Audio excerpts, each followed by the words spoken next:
Radio 1 raidījumu cikls Dzīvo videi draudzīgi.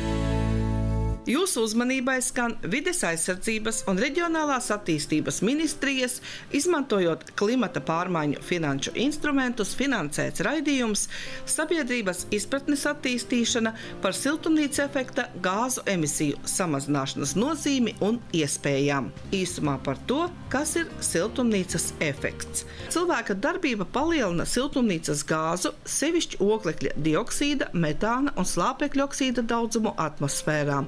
Tā pastiprinot dabisko siltumnīcas efektu un rezultātā padarot pasauli siltāku. Mēs runāsim par to, kā ikdienā varam samazināt siltumnīcas efekta veidošanos un kā tas var ietekmēt apkārtējo vidi ap mums.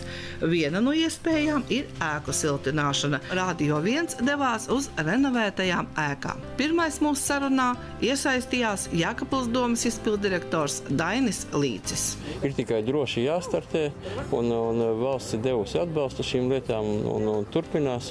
Pirmkārt, jau mazāk cilvēkiem jāmaksā. Otrkārt, ir daudz labāks komforts attiecīgā dzīvoklī, sevišķi, ja šis dzīvoklis ir malā vai trešā stāvā.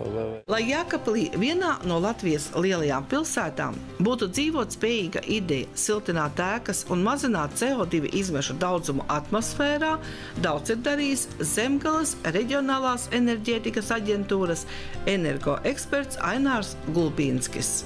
Tātad man kā Zemgales reģionālās enerģētikas aģentūras pārstāvim Jēkabpilī ir tas gods piesaistīt, var teikt, Eiropas līdzfinansējumu tādiem kā māju siltināšanas projektiem. Protams, ēku siltināšana nebūtu iespējama bez celtniekiem.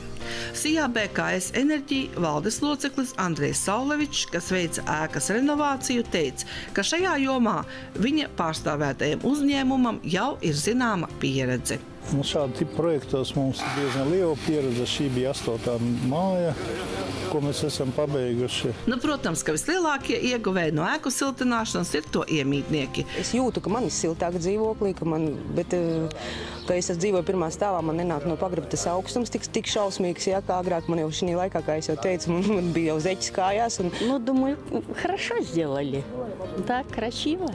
Ēku siltināšana prieku sagādā arī māju vecākiem, ja pilnvarotajām personām. Rezultāts jau redzams, jāpaskatās citām mājām, tad es neticu, ka es arī tādā pašā dzīvoju.